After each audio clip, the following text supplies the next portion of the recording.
Same paper number 2 ए part. कौन पढ़ेगा ए part पहले? तो पढ़ लीजिए, पढ़ लीजिए।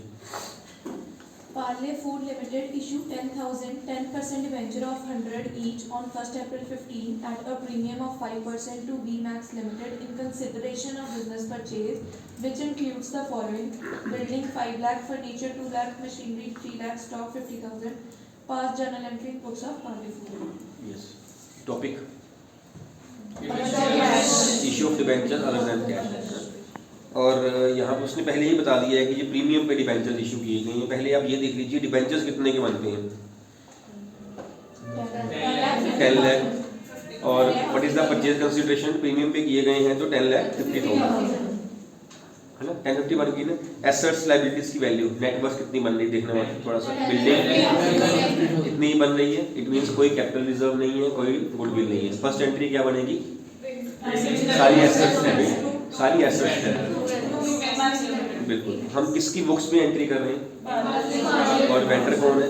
In the books of Parle limited vendor का नाम बीमैक्स।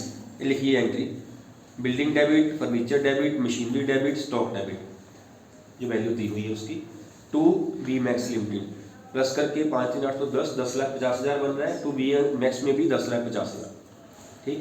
Then he says debentures have been issued. उसकी entry: and issued at premium.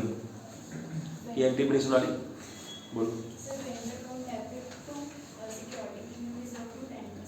To debentures, vendor का नाम लिखना है आपने, फिर बीमैक्स लिमिटेड डेबिट, और ये इसकी अमाउंट जो आएगी जो फर्स्ट एंट्री से आपकी आई है 10,50,000, बिकॉज जिस अमाउंट से आपने क्रेडिट किया है उसको उसी अमाउंट से आपको डेबिट भी करना पड़ेगा। To 10% debentures and to security premium reserve.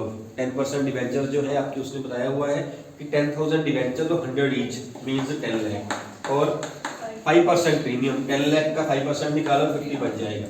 इसलिए पहले चेक कर लिया था कि देख लें कहीं कोई कैपिटल रिजर्व या कोई और अमाउंट गुडविल की ना बनती हो। अगर एसेट लायबिलिटीज की वैल्यू इससे कम ज़्यादा होती तो फर्स्ट एंट्री में गुडविल या कैपिटल रिजर्व भी आता। ठीक है, 2 एंट्रीज होगी। फर्स्ट एंट्री की नरेशन क्या है? बीइंग बिजनेस परचेज या बीइंग एसेट्स टेकन ओवर।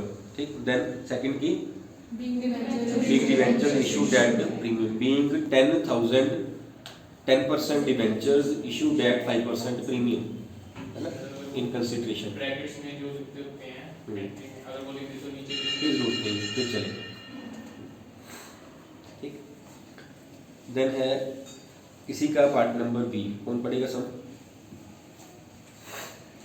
पढ़ो। Sun Limited issued 10% debentures of 100 each at 5% premium, redeemable at 10% premium after 5 years. Payable as rupees 60 on applications and the balance on allotment including premium. The issue was subscribed with 15,000 debentures and allotment was made on pro rata basis. All amounts were duly received generally. Yes. 10,000 debenture से 100 का एक था, उसने issue कर दिए। Issued at premium and redeemable at premium. ठीक। And then he says 60 rupees payable application है, and the remaining amount जो है that will be payable on the step of allotment. The issue was subscribed with 15,000 debentures, mean over subscription है, and the allotment was made on pro rata basis. All the amounts were duly received. बिल्कुल simple सा case है, उसने 3 marks में डालना था तो डाल दिया। बिल्कुल सिंपल केस, कुछ नहीं है इसमें करने वाला, है ना। कोई कॉल इन एरियर्स नहीं है, कोई ओवर सब्सक्रिप्शन में कुछ खास नहीं है। जितना पैसा एक्स्ट्रा रिसीव किया वो उसने अलॉटमेंट पे एडजस्ट कर दिया, एक प्रीमियम की अमाउंट। 100 वाला डिबेंचर्स था और इशू किया गया है 5। जिसमें पॉइंट है ना, इसमें पॉइंट है, पॉइंट नंबर ए आएगा आपका, जिसने प्रीमियम और रिडेम्पशन वाला पॉइंट है, उसके मार्क्स है यहाँ पे ज़्यादा मतलब कि मार्क्स करवा सकता है ना। प्रीमियम और रिडेम्पशन भी है, उसका लॉस ऑन इशू भी पड़ेगा, वो पॉइंट है जो वेटेज वाला पॉइंट है। बाकी एंट्रीज बिल्कुल सिंपल है। 100 का जो डिवेंचर था 5 पे उसने इशू किया प्रीमियम पे, मीन 105 बन गया। And he says 60 payable on allotment, sorry application, and the remaining including premium on allotment, मतलब 45 व्हिच मींस 40 + 5। ये हो गया। And debenture were issued 10,000, allotment subscribe किए उसने 15,000। तो पहली एंट्री कितने से होगी? 15,000 15,000 डिवेंचर्स के साथ इंटू 60 करके क्या है bank debit to 10% debenture application 15,000 into 60 rupees 9 lakh rupees के साथ bank debit to debenture application account. और सेकेंड एंट्री क्या बनेगी? Debenture application debit 9 lakh rupees to percentage debenture rupees 6 lakh. 6 lakh क्यों आया? 10,000 के डिवेंचर के साथ। डिवेंचर में वो वैल्यू आएगी जितने हमने डिवेंचर इशू किए हैं, जितने हमें पैसे मिलने चाहिए थे। तो जो ऊपर के 5,000 डिवेंचर्स के पैसे हैं वो कहाँ एडजस्ट होंगे? अलॉटमेंट पे। ठीक है, वो कितने बनेंगे? Debenture application debit 15 lakh to percentage debentures rupees 6 lakh. 6 lakh is 10,000 debenture जितने इशू किए थे into 60 and to debenture allotment account 3 lakh rupees जितना डिफरेंस आ रहा है। वैसे ये कहाँ से आ रहा है? डिफरेंस तो आ गया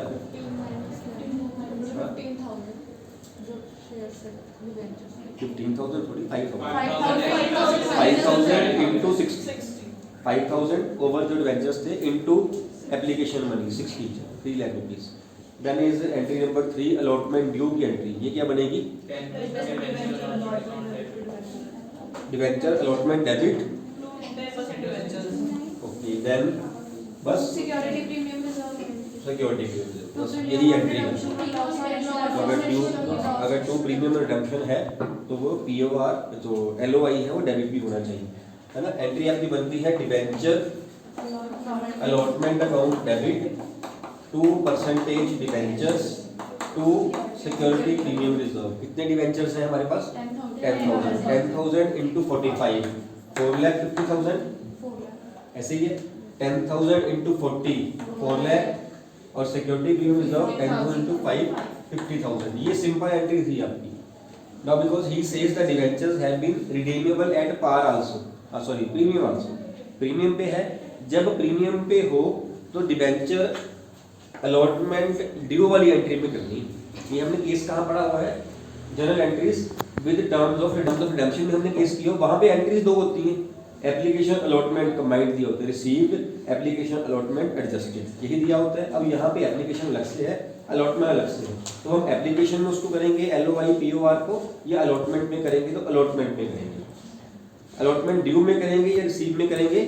ड्यू में करेंगे। एंट्री नंबर 3 में फर्क आएगा, है ना। क्योंकि हम एंट्री नंबर 3 में करते वैसे भी SPR कहाँ आ रहा है? 3 में ही आ रहा है। डिस्काउंट होता कहाँ आता? 3 में ही आता, 3 में ही आ जाएगा। 3 में कैसे आएगा? To premium on redemption of debentures कितना है वो? 10%। कितना बनता है? 1 लाख। और यही 1 लाख जो है आपका बाद में LOI बन जाएगा। तो LOI डेबिट 1 लाख ये बनेगा आपका। नेक्स्ट एंट्री किस चीज़ की होगी? राइटिंग ऑफ कहाँ से आ गई? रिसीव्ड ऑन अलॉटमेंट, है ना। कितनी अमाउंट रिसीव करेंगे? 150। ये कहाँ से आई? ड्यू कितनी थी? अलॉटमेंट ये अमाउंट 450। इसमें से पहले भी एडजस्ट किया, कुछ हमने एडवांस में ले लिया था। एंट्री नंबर 2 3 लाख, तो 150 रिसीव किया जाएगा बिकॉज कोई कॉलिंग एजेंट नहीं है। 3 लाख हाँ sorry 150 bank debit to debenture allotment account rupees 1,50,000। कोई डाउट यहाँ? ठीक है, करिए अगला। यहाँ पे बोला नहीं है तो हम राइट ऑफ करेंगे एंट्री? कर सकते हैं, कुछ कहा नहीं हो क्लियर कर देना चाहिए। इलस्ट्रेशन में बुक में 2-3 बार ऐसे किया हुआ है उन्होंने, कर देना। फिर कहाँ से करोगे? राइट ऑफ करना है तो कहाँ से करोगे? LOI। ये चीज़ आपको राइट ऑफ करनी है। राइटिंग ऑफ एंट्री क्या होती है? Statement of payment to LOI। अगर यहाँ पे सिक्योरिटी, वैसे यहाँ पे नहीं गई, गलत हो जाएगी एंट्री। है आपके पास 50 पड़ा हुआ है, 50 पड़ा हुआ है आपके पास, जो भी आया है आपके पास, है ना। तो 50,000 आप सिक्योरिटी प्रीमियम से करोगे, बाकी 50 बच गया वो कहाँ से करोगे? Statement of fee write off करना है। एंट्री बनेगी आपकी SPR debit 50,000, statement of P&L debit 50,000 to loss on issue rupees 1 lakh. तो यहाँ पे डेट डाल देना। अगर यहाँ पे डेट है आपके पास, इस सब में डेट नहीं है ना, इस सब में डेट नहीं है। अगर सपोज यहाँ सब में डेट दी होती तो उसकी नेक्स्ट 31 मार्च डाल देते अपने आप, है ना। उसने कहा है सपोज 1 अप्रैल 19 को उसने इशू किए डिवेंचर्स, 31 मार्च 2020, उसने कहा 1 अप्रैल 20 को इशू किए हैं डिवेंचर, 31 मार्च 2021 वेरी नेक्स्ट इमीडिएट 31 मार्च जो आएगी डेट उस दिन राइट ऑफ कर देना, because after return of at the end of the first year that is the year of issue, जब मर्जी किए हुए हैं, चाहे 2 महीने पहले ना उसने किए हुए हैं, फर्स्ट ईयर राइट ऑफ कर देंगे आपने, 31 मार्च रहेगी, ठीक। और अगर यहाँ पे आपको प्रीमियम का कोई बैलेंस वैसे दिया होता कि जी प्रीमियम जो है वो बिजनेस के पास पहले ही 20,000 पड़ा हुआ है, इस एंट्री को फर्क पड़ता है, लास्ट वाली एंट्री को क्या फर्क पड़ता है, हैंड रेज करो। उसने कहा बिजनेस के पास 20,000 रुपीज़ का सिक्योरिटी प्रीमियम रिजर्व पहले ही पड़ा हुआ है, जो आपने राइट ऑफ करी है उस एंट्री को फर्क पड़ेगा। प्रेफरेबली कहाँ से राइट ऑफ करते हैं हम, सिक्योरिटी प्रीमियम से। उसके बाद अगर ना हो हमारे पास सिक्योरिटी प्रीमियम रिजर्व तो हम स्टेटमेंट ऑफ प्रॉफिट लॉस करते हैं। यहाँ पे हमारे पास 50,000 का पड़ा हुआ था, 1 लाख का LOI था, बाकी का 50,000 आपने एंट्री पास करी, आपने स्टेटमेंट ऑफ P&L से कर दी, ऐसे ही हुआ। अगर वो कहते हैं कि 20,000 का बैलेंस पहले ही पड़ा है आपके पास, 50 आपका और आ गया 70 हो गया, एंट्री क्या फर्क पड़ेगी, SPR debit 70,000, statement of P&L debit 30,000। अगर वो कहे कि 70,000 का पहले पड़ा हुआ था, अब ये बन गया आपका 120, फिर 120 कर दोगे, 120 कर दोगे 1 लाख करेंगे और सारे का सारा 1 लाख आपका SPR से होगा, एंट्री बन जाएगी स्टेटमेंट दूसरी security debit to LOI 1 lakh के साथ। अगर SPR से पूरा हो रहा है, SPR से नहीं हो रहा है, then you have to shift to the statement of profit loss, ठीक। एक्सक्यूज मी सर, अगर जनरल रिजर्व होता तो हम उसको ट्रीट करते, जनरल रिजर्व होता तो मतलब अगर स्टेटमेंट ऑफ P&L भी और जनरल रिजर्व भी और ये जनरल रिजर्व तो स्टेटमेंट ऑफ P&L के पार्ट है। जैसे हमें SPR दिया हुआ है, हाँ। उसके बाद हमारे पास जनरल रिजर्व भी पड़ा है, तो हम पहले जनरल रिजर्व नहीं, statement of P&L, general reserve दिया हुआ है, ये समझ।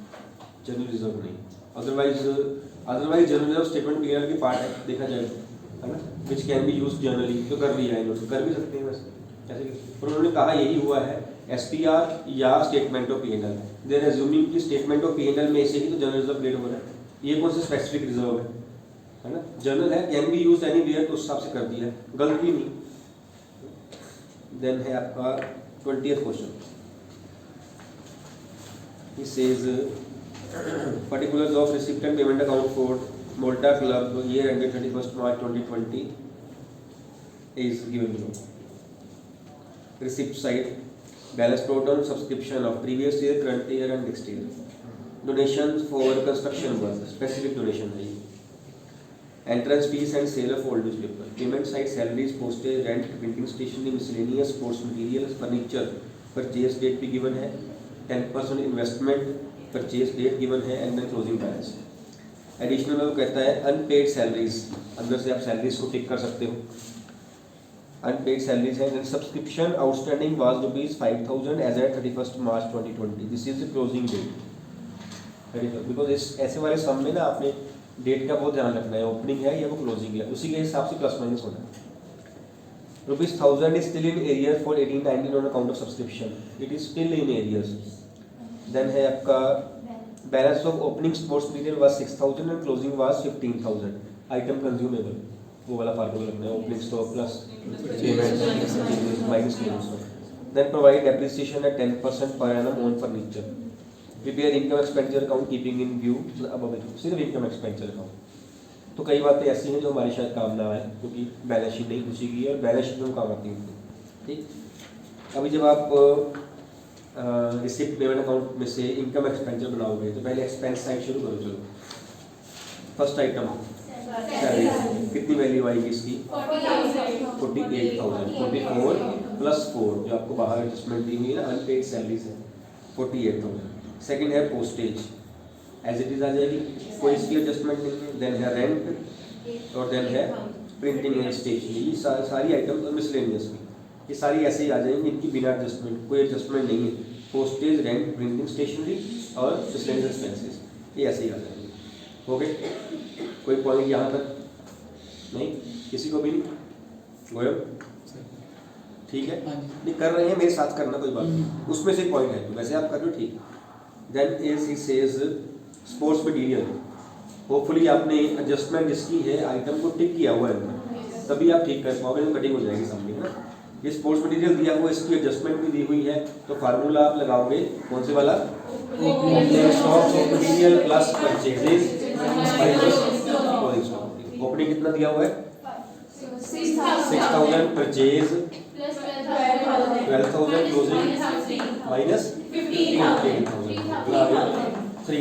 3000 आपकी आइटम है जो debit side of income expenditure account आएगी, उसको आप लिखोगे स्पोर्ट्स मटेरियल कंज्यूम्ड, ठीक है, और नीचे ब्रैकेट में ये चीज आपने देनी है वहां पे, या फिर आप बाहर दिखाओगे, कैलकुलेशन दिखानी है, चाहे उसको वर्किंग नोट में दिखाओ चाहे उसको ब्रैकेट में दिखा दो नीचे, है ना।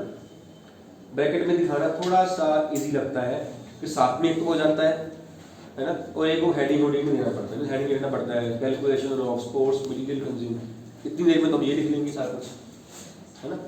जो ज़्यादा कैलकुलेशन बड़ी हो वो आप वर्किंग नोट में दिखाना, ठीक है। मीन्स कोई भी आइटम जो आपको अमाउंट जो आपको नहीं दी हुई है वो आपने कैलकुलेट करके दिखानी, जो दी हुई है उसको एज इट इज लिख दो। सो देन इज फर्नीचर यहाँ पे आना नहीं है, यहाँ आना नहीं है, इसकी डेप्रिसिएशन दी हुई है 10% और साथ में लिख दिया पर एनम, है ना। और परचेज डेट क्या है, फुल ईयर ही बन रहा है, फुल ईयर ही बन रहा है, it will be 2500 debit side to depreciation on furniture rupees 2500। एक इन्वेस्टमेंट का बताया है, इसका कुछ करोगे, आएगी इन्वेस्टमेंट आएगी, इन्वेस्टमेंट है, इसका इंटरेस्ट आएगा, है ना। कितना है इंटरेस्ट इसका बनता, 20,000 3,000 3 नहीं बनता, नंबर ऑफ मंथ्स आपने 6 ले लिए, 9 ले लेते, चेक कर लेना, 9 मंथ्स बन रहे हैं, आपने 6 ले लिया ना, तो 60,000 आपकी इन्वेस्टमेंट, उसका 10% था आपका इंटरेस्ट, और 1 जुलाई को परचेज की गई, क्लोजिंग डेट मंथ 31 मार्च, 9 मंथ्स बनते हैं, 60,000 10% 9/12 4500, ठीक है। 4500 क्या लिखोगे इसको, गलत है, एक्रूड इंटरेस्ट होगा, it has not been received, है ना। रिसिप्ट साइड दिया है कुछ, मेरे गलत सामने गलत होगा, आधा का नंबर कट जाएगा, उसमें कुछ ना कुछ रेड पेन से कर देना ऐसे करके, कहीं ना कहीं वो हिंट है आपके लिए कि मार्क्स कट रहे हैं, है ना। इंटरेस्ट अगर दिया होता debit side receipt side suppose, तो हम क्या करते, हाँ जी, फिर क्या होता, तब भी इतना ही आना था, एक्रूड का फर्क पड़ जाना, सिर्फ बैलेंस शीट को फर्क पड़ता, बैलेंस शीट को फर्क पड़ना, उसको नहीं फर्क पड़ना, है ना। अगर लिखा होता कि 1000 रुपीज रिसीव कर रही हैं तो कितने एक्रूड बनते, 3500, और 3500 बैलेंस शीट में आते हैं, यहाँ 4500 आएंगे बैलेंस शीट में, लेकिन यहाँ बैलेंस शीट कुछ नहीं गई, इनकम एक्सपेंडिचर में तो 45 ही आएगा, चाहे ज़्यादा रिसीव किया हो चाहे कम रिसीव किया हो, बिकॉज रिसिप्ट नहीं आती इनकम एक्सपेंडिचर में, इनकम आती है, पेमेंट्स नहीं आती हैं, एक्सपेंसेस आते हैं, है ना। एक्सपेंसेस हो सकता है कम ज़्यादा पे किए हों, ठीक है, पेमेंट्स हमारे कम ज़्यादा हुई हुई, लेकिन एक्सपेंस है इतना बनता था। सो 4500 जो है आपका इंटरेस्ट एक्रूड ऑन इन्वेस्टमेंट आएगा। Then moving to the credit side, income side, subscription पिछले साल की भी छोड़ दीजिए, अगले साल की भी छोड़ दीजिए, बिकॉज ये बैलेंस शीट का पार्ट है। इस साल की रिसीव की है 50,000 और प्लस नहीं 4,000, ये वो पॉइंट है एज एट वाला, है ना, वो बन रहा है ना। पॉइंट नंबर बी वो क्या कहता है, subscription outstanding was ₹5,000 as at 31 March 2020। आज की डेट, आज है 31 मार्च 2020, आज की डेट में उसने 5,000 रुपये लेने हैं। उसने ये नहीं कहा कि मैंने इस साल के 5,000 लेने, कहता मैंने आज की डेट में सब्सक्रिप्शन के 5,000 रुपीज़ लेने हैं। अगले पॉइंट में क्या कहता है, 1,000 रुपया मेरा पिछले साल का भी लेने वाला पड़ा हुआ है। इसका मतलब क्या हुआ, जो 1,000 रुपीज़ हैं that are already included in those 5,000 which further means इस साल के 4,000 हैं। तो यहाँ पे हम जब ऐड करेंगे तो हम 4,000 ऐड करेंगे और ये आपको दिखाना पड़ेगा। वहाँ पे लिखोगे आप by subscription 50,000 plus outstanding 5,000 minus 1,000 4,000 54,000, ये आपकी क्रेडिट साइड दिखा रहा है आपको, ठीक है। Then is donation for construction work नहीं आएगी, कोई स्पेसिफिक है। एंट्रेंस फीस आएगी, एज्यूम करके क्रेडिट साइड डाल दो उसको 2000 rupees and sale of old newspaper also ₹550, ये भी आप डाल दीजिए। देखिए जरा कितना आंसर आ रहा है।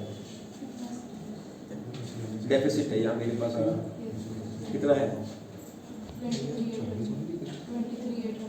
23।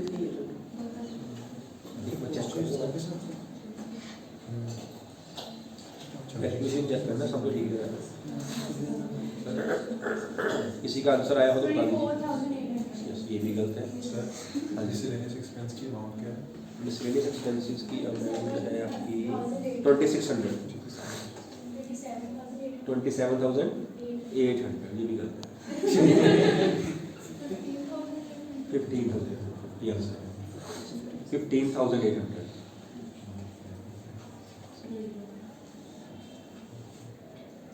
15,800।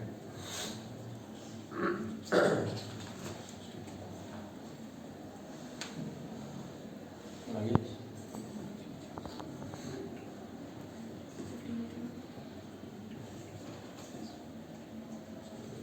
डन 15,800। जो दो बार सम कर रहे हैं ना, कहीं और लिख लिख के प्लस माइनस कर रहे हैं तो गजब कर दो। अगला सम स्टार्ट कर लेते, ठीक है।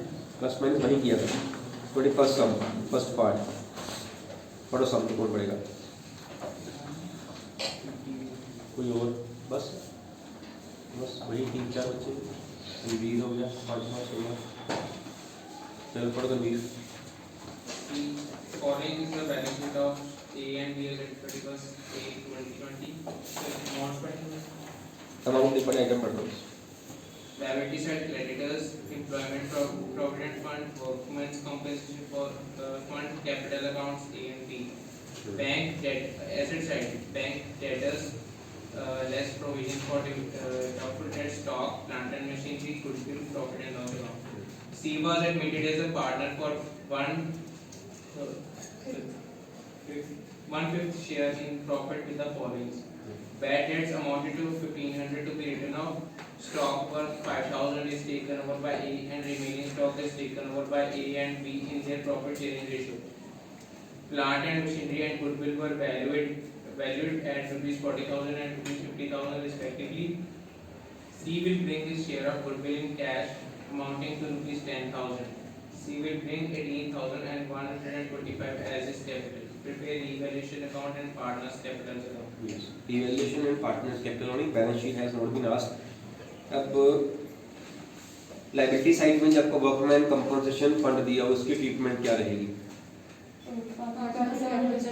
पार्टनर्स कैपिटल में किस साइड पे? ओल्ड पार्टनर्स को ओल्ड रेशियो में डिस्ट्रीब्यूट, OPOROS याद है? Old partners old ratio opposite side उधर डिस्ट्रीब्यूट हो जाएगा। सिमिलरली और क्या होगा ऐसे डिस्ट्रीब्यूट? गुडविल और एक एम्प्लॉय प्रोविडेंट फंड भी हो जाएगा, हो जाएगा? नहीं होगा, वो क्यों नहीं होगा? तो बाकी भी लाइबिलिटी, ये भी तो लाइबिलिटी थी, वर्कमैन फंड भी तो। ये क्यों नहीं होगा? एम्प्लॉयज प्रोविडेंट फंड क्यों नहीं होगा? वो पार्टनर का नहीं है, वो आउटसाइडर लाइबिलिटी है, पार्टनर का नहीं है, that is outsider liability, employees का पैसा है, वो हमारा नहीं। ठीक, तो वर्कमैन फंड, यहाँ पे वर्कमैन फंड की लाइबिलिटी नहीं आपको दी हुई, तो लाइबिलिटी माइनस करके डिस्ट्रीब्यूट होता है, यहाँ पे नहीं। वर्कमैन फंड को भी ओल्ड पार्टनर में अपोजिट साइड ओल्ड रेशियो में डिस्ट्रीब्यूट कर देना, इधर से आप गुडविल और प्रॉफिट लॉस को भी डिस्ट्रीब्यूट कर देना। ठीक, एक जो पॉइंट है इसमें वो है point number 8, bad debts 1,500 to written off. Revaluation में किस साइड, डेबिट या क्रेडिट? गलत है, तो क्रेडिट साइड कैसे आ जाएंगे? बैड डेट्स, ये भी जो गलती है। अगर डेबिट में नहीं आएंगे तो क्रेडिट में कैसे आ जाएंगे? डाउटफुल डेट्स की पड़ी है प्रोविजन आपके पास, पड़ी हुई है? मैं रिवैल्यूएशन की बात कर रहा हूँ, 500 कैसे आएगा? 2000 ज़्यादा ही पड़ा है, लॉस थोड़ी हुआ। हमने कहा 2000 रुपया हो जाएगा लॉस, 1500 हुआ, तो 500 का प्रोविजन ही पड़ी है हमारे पास, है ना। अगर 2000 से बढ़ता तो आता रिवैल्यूएशन में, अब ये नहीं आएगा 1500 रुपया, because bad debts are less than the provision, है ना। अगर ज़्यादा होते तो वो आते, इसकी एंट्री जो है वो आपकी रिवैल्यूएशन में नहीं आनी, ना ही प्रॉफिट लॉस में, सीधी बैलेंस शीट में ट्रीट होगी, जो कि यहाँ पे है। ठीक, देन है आपका stock worth ₹5,000 taken over by A and remaining stock taken over by A and B in profit ratio. चलो पहले रिवैल्यूएशन करो, उसकी फर्स्ट आइटम भी नहीं आ रही रिवैल्यूएशन में, सेकंड भी नहीं आ रही है रिवैल्यूएशन में, है ना, सेकंड भी नहीं आएगी ना, क्योंकि कोई उसने बताया नहीं प्राइस क्या है उसका। थर्ड जो है plant machinery and goodwill revalue, plant machinery की रिवैल्यूएशन आएगी रिवैल्यूएशन अकाउंट में। प्लांट मशीनरी जो है 50 की थी अब 40 की हो गई, डेबिट साइड 10,000। गुडविल रिवैल्यू हुई है, ओल्ड राइट ऑफ कर दो, नई से नए का शेयर निकाल लो। गुडविल को रिवैल्यूएशन के थ्रू नहीं करना है, ये मत करना है गुडविल पहले जो 10,000 की 50 की हो गई है, 40 का प्रॉफिट हो गया, ये नहीं करना है। ओल्ड गुडविल को पार्टनर्स में राइट ऑफ कर दो, न्यू गुडविल से न्यू पार्टनर का या डायरेक्ट पार्टनर का या डिसीज्ड पार्टनर का जो भी होगा उसका शेयर निकाल के उसकी एंट्री पास कर दो। ऑलरेडी दिया, शेयर ऑलरेडी दिया। हाँ वो दिया हुआ है, कोई बात नहीं, उसको उतना ही बनता है ना, इसीलिए तो कंफ्यूज करने के लिए दिया हुआ है आपको। गुडविल को रिवैल्यूएशन अकाउंट में आपने कभी नहीं करना, ठीक। देन है आपका सी, इतना पैसा गुडविल का लेके आएगा और कैपिटल का लेके आएगा, बस एक ही आइटम है, फिर इतना लॉस आया 10,000 लॉस और रिवैल्यूएशन आ गया, ठीक। देन बनाइए partners capital account. Partners capital जब हम बनाते हैं तो स्टेप्स मैंने कहा था फॉलो करो, याद है किसी को?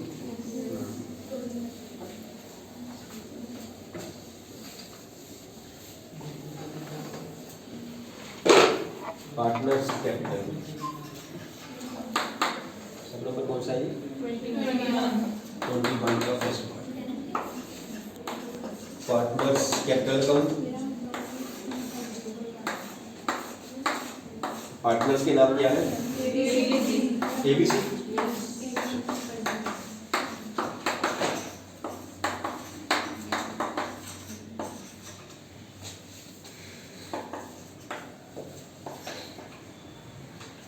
फर्स्ट स्टेप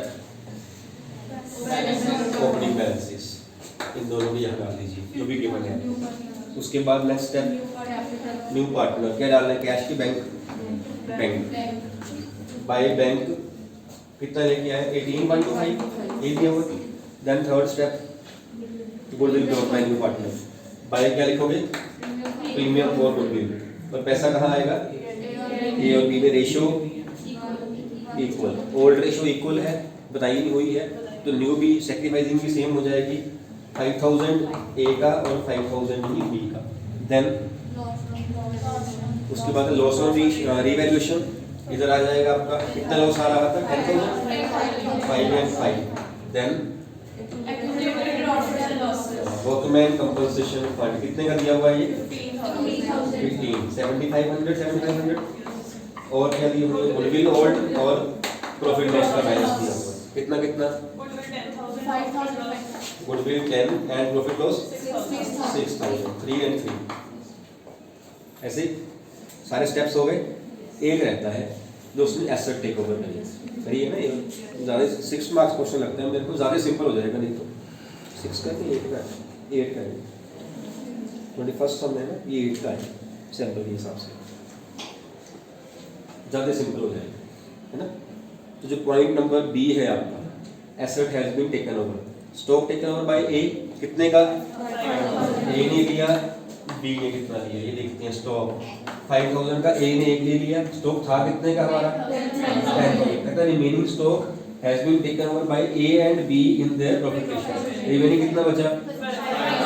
उसको हाफ हाफ कर दें, हाफ रेशियो है 25 इसका और 25 इसका, मीन 75 ए ने लिया स्टॉक और 25 का बी ने, 2 स्टॉक 75 ए का और 25 बी का, बैलेंसेस निकाल दीजिए।